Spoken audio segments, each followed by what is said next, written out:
Olá, sejam bem-vindos. O meu nome é Catarina e hoje venho falar-vos de um dos meus livros favoritos que li recentemente, Rebecca, de Daphne du Maurier. O livro tem o mesmo título em qualquer lado, Rebecca. Pensamos nós, quando começamos a lê-lo, que a história é sobre a Rebecca, ou seja, que a história é narrada por esta mulher. Mas a verdade, a narradora não tem nome e nunca lhe será dado o nome ao longo da narrativa. Rebecca é a ex-mulher do marido com quem casa. O narrador, na primeira pessoa, apresenta-nos o início do livro com uma das frases mais icónicas da literatura. Eu vou tentar traduzi-la da melhor forma possível, porque a minha edição é no original, é no inglês, mas no inglês a frase é a seguinte: Last night I dreamt I went to Manderley again. A noite passada eu sonhei que regressei, ou que voltei a Manderley outra vez. Manderley é um nome que será repetido ad nauseam ao longo da obra, portanto mais de 200 vezes o nome da mansão que albergará a narradora, esta nova casa, é repetida muitas vezes e é um nome soante na literatura. Manderley é-nos apresentado enquanto mansão já em ruínas, portanto o livro inicia-se com um sonho, não é? Com essa viagem onírica em que a narradora nos diz que essa mansão que a acolheu durante algum tempo da sua vida encontra-se em ruínas. E depois voltamos ao início. Há um rebobinar, daí que estejam preparados para quando forem ler a Rebecca, há as analepses, portanto em inglês o termo foi cunhado como flashbacks. Quando o leitor conhece a narradora está numa situação um bocadinho complicada. É acompanhante de uma velha americana que usa e abusa do trabalho quase escravo. Ela é uma acompanhante, no fundo, executa tudo o que esta mulher lhe pede, até que estão num hotel no Mónaco. Essa senhora fica adoentada durante alguns dias e a nossa narradora acaba por conhecer um homem chamado Maxime, que é apresentado como sendo um homem rico, com uma grande fortuna, não é? E com uma componente relevante dessa fortuna sendo a tal mansão de Manderley. Nesta história encontramos algo a que na literatura comumente designamos narrativa moldura. Vou ilustrar pegando aqui no livro, como se fosse uma moldura. O livro inicia-se com um sonho, em que a narradora volta a Manderley. E Manderley, essa mansão, já está em ruínas. E depois a moldura serve para nos enquadrar acerca de todos os acontecimentos que levaram até esse final trágico. E eis que depois, no fechar da moldura, temos já uma explicação inteira daquilo que aconteceu, mas ao mesmo tempo voltamos ao mesmo ponto inicial, que é a mansão está em ruínas. Sei que nem muita gente leu Rebecca, mas muita gente conhece Jane Eyre, de Charlotte Brontë. Para quem leu e gostou de Jane Eyre, adorará Rebecca. Daphne du Maurier é uma autora que veio depois de Charlotte Brontë e há quem diga que não é só inspiração, é também cópia.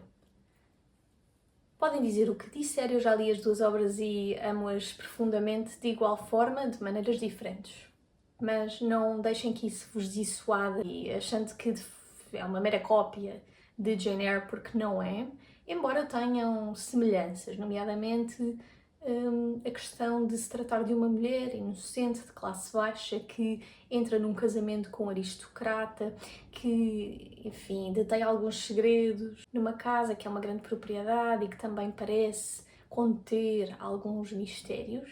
Mas pensarmos, nomeadamente no conto Barba Azul, que é historicamente muito anterior a Jane Eyre, também percebemos que esses elementos constam da lista para essa mesma obra. Portanto, há várias obras que têm essa mesma narrativa base e não é por isso que são a mesma coisa. Que tanto o conto Barba Azul, como Jane Eyre, como Rebecca, apresentam certos elementos característicos comuns. Um deles também é este homem misterioso aristocrático, mais velho, com mais poder, que visa manter a estrutura patriarcal intacta e para isso vê naquela mulher mais vulnerável socialmente, mais jovem, portanto inocente, a solução para conseguir preservar a domesticidade do lar, não escolhendo uma mulher mais madura, com mais experiência de vida, que possa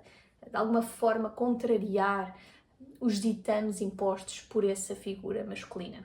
Aí todas estas 3 obras preservam, à sua maneira, estes elementos essenciais. Para todos os que pretendem continuar a ver o vídeo, não há problema quanto a informações em demasia. Eu não darei os chamados spoilers. Esta obra tem um mistério, tem, e grande parte do tempo em que estamos a lê-la queremos desvendar o passado misterioso da mansão, do marido e o que é que aconteceu de facto a Rebecca. Mas eu não falarei de nenhum desses aspectos, não revelarei nenhum segredo, nenhuma informação que possa destruir a vossa experiência de leitura. Nós podemos aqui indagar sobre a vida pessoal da própria autora e falar, nomeadamente, da questão da sua sexualidade ambígua, do facto de ter tido relações assumidas com outras mulheres, o facto de ter tido um casamento em que a presença da ex-mulher já falecida era muito preponderante no casamento atual que mantinha com o marido.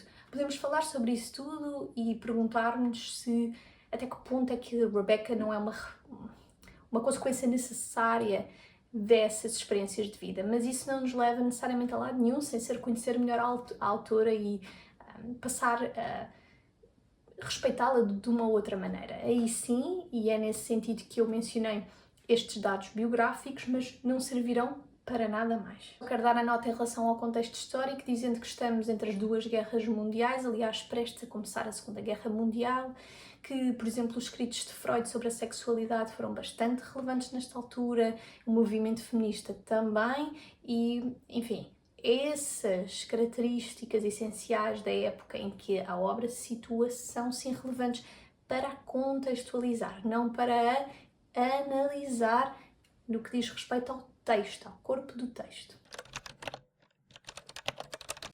Como eu referi no início do vídeo, a narradora passa de uma situação de precariedade laboral, portanto trabalha para uma velha americana que a explora e é imediatamente transportada para um casamento com um homem com muito mais poder sobre si.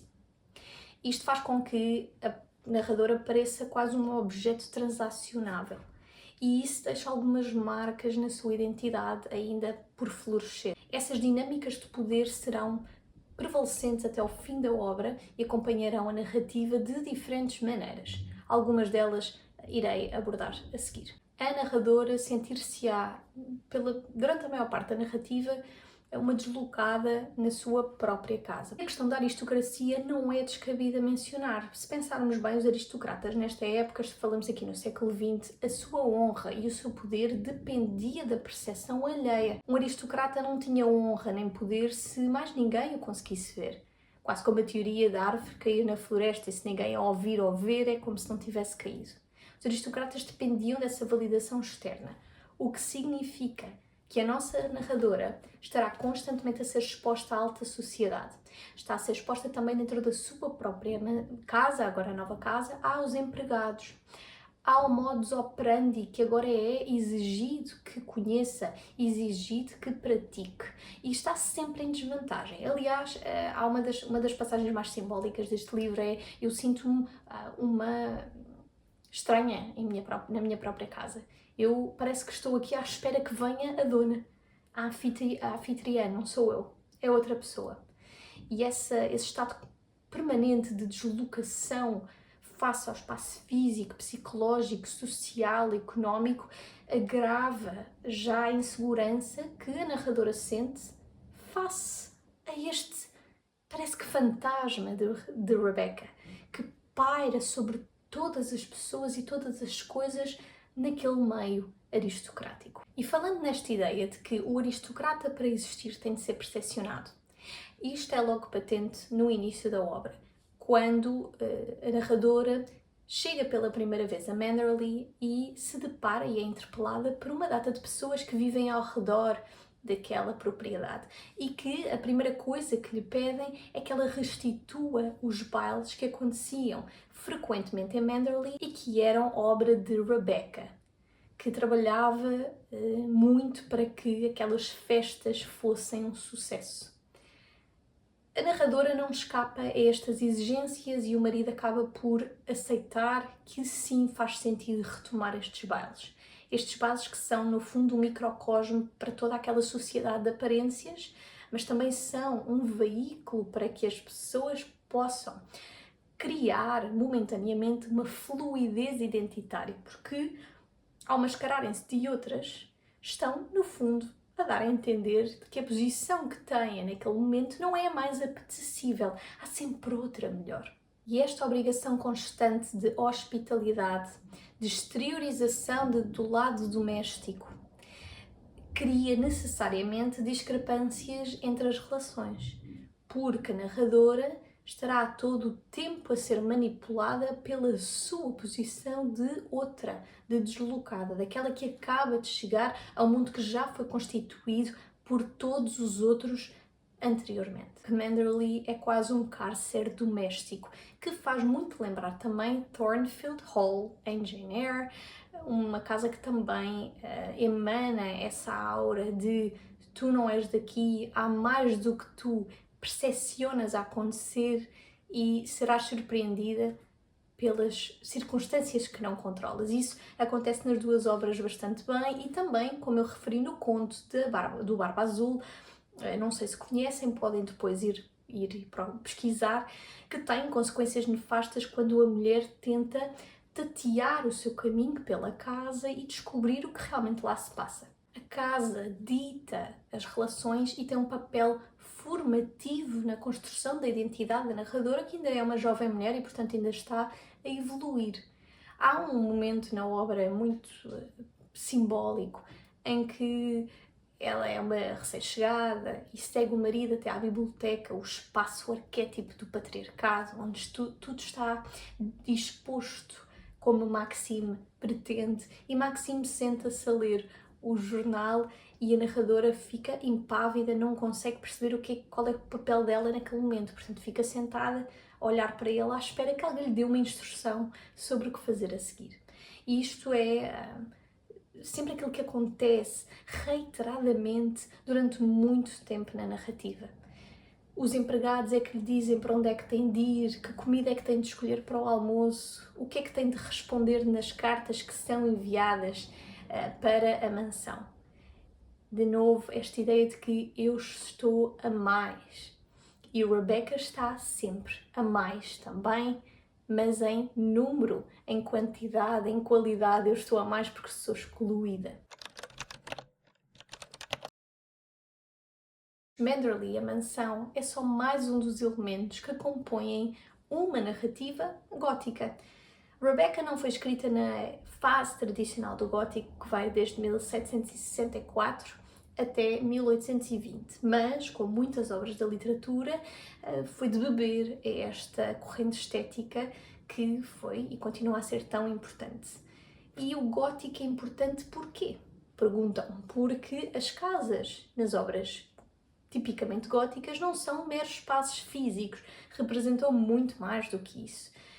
A ideia do sobrenatural. Não necessariamente um ser como um vampiro, embora Drácula e Rebecca tenham algumas semelhanças, nomeadamente a ideia de que uma personagem pode existir e ter uma forte presença sem estar lá fisicamente, mas é mais do que isso. O gótico tem outras particularidades. O mistério, a assombração, que pode ser só por uma presença muito efusiva de um ser cujas vivências no passado reproduziram tantos ecos que agora é impossível fugir a essas circunstâncias, como a ex-mulher do marido da narradora. Mas os elementos do gótico não estão presentes só na ideia da grande mansão que parece assombrar as personagens. Estão também presentes nas descrições dos objetos, nas descrições da decoração da casa, no espaço envolvente, no espaço natural ao redor e na descrição, na caracterização das próprias personagens, nomeadamente Rebecca, a ex-mulher falecida de Maxime. Rebecca é descrita como sendo alta, de cabelos escuros, muito magra e pálida, esta ideia de uma figura vampiresca, a femme fatale, volátil, sexualmente ativa e contrastando claramente com a narradora, a nossa heroína, que é a típica mulher-anjo, inocente, pura, sempre deslocada, sempre uma convidada na sua própria casa, porque aquela casa prospera por causa de Rebecca, não por causa da protagonista. E se pegarmos nessa caracterização do gótico, também vamos parar à figura do marido, Maxime, que é o arquétipo gótico do herói ou vilão byroniano, que é um conceito que vem da época do gótico, o qual explicarei, assim como outras características do gótico, num outro vídeo sobre a literatura gótica, que sairá eventualmente. E o que é que significa esse herói ou vilão byroniano? É um homem misterioso, aristocrático, que revela que nem tudo aquilo que parece é. Portanto, não é necessariamente uma personagem inocente, mas é uma personagem que sabe o que quer e que vai lutar para manter os seus ideais. Isso sim é característico. Agora, se é herói ou vilão, dependerá a quem perguntar. Uma das razões que leva as pessoas a caracterizar Maxime por corresponder a essa vilania tem a ver com o seu tom paternalista constante em relação à mulher, à sua nova mulher. Porque diz, espero que não cresças. Veste a Alice no País das Maravilhas no baile. Em uma infantilização, uma paternalização que leva algumas pessoas logo de início a considerar que ele é um vilão. Mas obviamente que esta obra tem muitas reviravoltas, enfim, favorece múltiplas interpretações acerca do bem e do mal, e é por isso que vos digo que vale mesmo muito a pena ler, porque toda a gente sai com uma opinião diferente sobre cada uma destas personagens. Em 1961 houve um autor que cunhou o termo narrador não confiável, unreliable narrator. O que acontece nesta obra? Porque a narradora, narrando na primeira pessoa, partilha com o leitor a informação que lhe apraz. Há uma filtragem daquilo que nos é passado. E a narradora, ainda por cima, por ser insegura, por sentir que é a ex-mulher do marido, de alguma forma tem maior capacidade interventiva naquela casa e naquele meio do que ela, claro que toda a informação que nos é dada passa por um processo de escolha das palavras. Aliás, nós sabemos que ela é assim um bocadinho, não digo dissimulada, mas que às vezes também não diz tudo aquilo que pretende, porque muitas vezes admite ao leitor que pensa uma coisa e que em voz alta diz outra. E, portanto, como é que nós podemos ter a certeza de que esse mesmo mecanismo não é feito ao contrário? E a constante paranoia que a narradora sente em relação a Rebecca fala perder o discernimento, o bom senso em relação a tantas coisas que acontecem em Manderley. Aliás, há um episódio muito caricato que é quando a narradora atende um telefone na própria casa, estando numa das divisões, pensou na biblioteca, e um dos empregados desliga-lhe para perguntar o que é que pretende almoçar, e ela despede-se com Senhora de Winter, e a narradora diz, eu não sou a Senhora de Winter, a Senhora de Winter morreu. Pois ora, a narradora é a Senhora de Winter, simplesmente Rebecca também o era, e a narradora ainda tem alguma dificuldade em aceitar esta nova identidade, e por esta paranoia de que toda a gente a vê como a outra, como a convidada e não como a anfitriã, leva a ter alguns comportamentos pouco desejáveis se o que queremos é uma narradora imparcial. Isto também importa porquê? Porque a caracterização da própria Rebecca não é feita necessariamente só pela protagonista. Há a chamada qualificação plural, em que a protagonista nos diz, nos passa a informação da caracterização que é feita de Rebecca por parte de todas as outras personagens com quem interage. Seja com a família de Maxime, seja com os visitantes de Manderley, toda a gente tem algo a dizer sobre Rebecca. E essa informação é toda agregada e passada para o leitor. E porquê é que também é importante ver este livro entendendo que a narração não é confiável a 100%? Porque se nós víssemos e entendêssemos esta narração como sendo 100% confiável, acreditaríamos na palavra da narradora e, portanto, percepcionaríamos esta obra como um romance romântico. Mas se pensarmos um bocadinho mais a fundo, percebemos que é um romance sim, mas que não é assim tão romântico. Uma das coisas de que mais apreciei ao ler esta obra foi a preponderância e exuberância dos símbolos presentes na narrativa. Quando a narradora chega a Manderley, uma das coisas mais caricatas tem a ver com o quarto, porque nesta altura era normal, especialmente numa aristocrática, a mulher ter um quarto separado do homem. E é dada à narradora um quarto, só que esse quarto não era o mesmo quarto de Rebecca. quase que se situam em polos opostos da casa. A narradora tem um quarto virado para o jardim, podado, domesticado, calmo, e o quarto de Rebecca virada para o mar, selvagem, que embate no rochedo, que não tem domesticação possível. Logo, através destes símbolos, percebemos a diferença entre as duas identidades e a própria casa emana essa diferença quase como se fosse um suspiro, com toda a naturalidade e tranquilidade. Os objetos são substitutos semióticos da presença de Rebecca. Um deles, e esta obra tem descrições lindíssimas do cenário natural, mas um deles tem a ver com as flores que circundam a casa. Um deles são os rododendos vermelhos, plantas altas que exibem e que revelam paixão ardente e até opressão. Ora, na segunda metade da narrativa, esses rodendros vermelhos serão substituídos paulatinamente por hortênsias azuis. E quando se dá essa substituição natural das plantas, há também uma substituição natural dentro da narrativa de alguns dos elementos-chave. E é engraçado como a narradora dá relevância, apresenta essas características como relevantes sem necessariamente as analisar. Cabe ao leitor fazer essa análise, obviamente.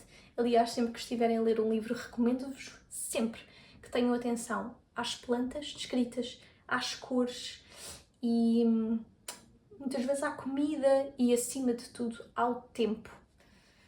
Se o narrador ou a narradora descrever o tempo e disser que está a ficar muito melancólico, muito negro, muito semelhante a uma tempestade, já sabemos que o estado de espírito provavelmente acompanhará essa mesma mutação. Rebecca vive de forma indelével nos objetos.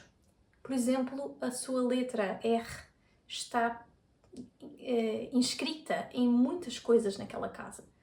Em cartas, em panos, até em livros. E esse simbolismo tão forte, tão poderoso dos símbolos nesta obra preencheu o coração de quem adora estar à procura de relevância nos pequenos pormenores. E se há bocado falei das características do gótico, da diferença entre as protagonistas viva e morta, do arquétipo byroniano do marido, há também uma personagem com enorme presença, que é a governanta, a empregada principal da casa. Portanto, era comum nesta altura haver empregados de maior calibre, com maior poder dentro das mansões, e neste caso é a senhora Danvers, a Mrs. Danvers. É uma senhora já relativamente de idade avançada e que tem um carinho especial pela sua antiga patroa, por Rebecca. Portanto, não aceita muito bem a chegada da nova anfitriã. Esta senhora é descrita, como eu disse, ainda ao encontro do arquétipo gótico, só que de uma forma ligeiramente distinta. Não é heroína, não é vilã, é sim aquela figura espectral de liminaridade entre a vida e a morte, porque é cadavérica, muito branca, quase a transgredir o perímetro daquilo que está vivo para enquadrar-se e integrar aquilo que está morto. Portanto, acaba por fazer a ponte entre os vivos e os mortos, a ponte entre a Rebecca e aqueles que ainda habitam Manderley. Por ser a governanta, por ter o maior poder dentro dos empregados da casa, tem as chaves, tem o controle sobre o conhecimento de cada quarto, de cada divisão. E é por isso que ela se assemelha quase a uma figura bíblica, porque se pensarmos, Rebecca é Lilith, a primeira mulher de Adão. A narradora é Eva. E quem é a cobra? Quem é aquela que tenta, de forma muito subliminar, boicotar, envenenar a relação de Adão e Eva? A serpente. Mas também poderia ser outra coisa, como Mefistófeles, que no Renascimento era considerado o grande ajudante, o grande servo de Lúcifer. Portanto, veem que a senhora Danvers, para quem ainda não leu o livro, terá uma participação tanto ou quanto interessante, para não dizer mais. Parece haver aqui alguns lives de homoerotismo. A Sra. Danvers, por Rebecca, havia ali uma obsessão em várias frentes, digamos assim, tanto uma obsessão psicológica como intelectual, como física, e no caso a nossa narradora parece ter também uma obsessão por Rebecca, porque fala tanto de Rebecca, pensa tanto em Rebecca, diz e reitera tantas vezes as descrições físicas que são feitas externamente pelos outros em relação a Rebecca, e esse quadro obsessivo paranoico dá a entender que pode ou não haver ali uns lives homoeróticos, mas isso também fica passível de interpretação de quem lê. A parte mais curiosa desta obra é que parece que quanto mais Rebecca se corporaliza, quanto mais Rebecca toma e ganha forma, mais a narradora também assume identidade. Deixa de ser aquela menina ingênua que não sabe nada e que fecha os olhos. Por oposição, quanto mais Rebecca se corporaliza, mais Maxime se retrai. Portanto, quanto mais a mulher se expõe, aparece, ganha protagonismo, mas a outra mulher também parece conquistar espaço, conquistar poder dentro da casa que sentia que não era sua, enquanto que o homem perde esse espaço. Sobram aqui algumas questões finais que quem ler o livro tenderá a querer responder, mesmo que seja de forma aberta. Primeiro é, será que Rebecca tem ou não o controle total sobre a vida da narradora? A narradora é ou não um mero simulacro de todas as experiências e vivências de Rebecca? Fala-se tanto que Rebecca é quase esta figura espectral, fantasmagórica que assombra Manderley. Mas a narradora inicia e termina o livro com um sonho em que ela visita a mansão. Ela não é, nessa ocasião, também uma figura espectral? Porque é que Rebecca é a única figura considerada fantasmagórica quando a própria narradora se coloca nessa posição de forma circular no início e no fim da obra?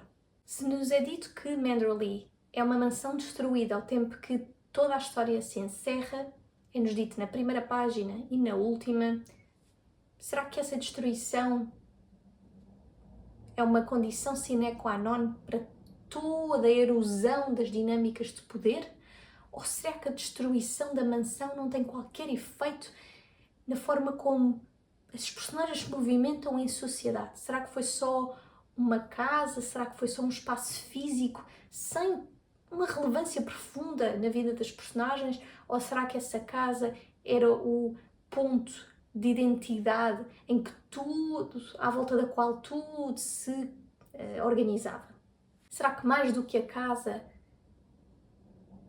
as relações amorosas e, acima de tudo, físicas, carnais, sexuais, são o ponto de viragem, principalmente das figuras femininas? Espero que, se nunca leram Rebecca, que tenham vontade de o fazer agora. Espero que, se já leram, comentem aqui. Espero que tenham gostado do vídeo e vejo-vos num próximo. Fiquem bem e até mais.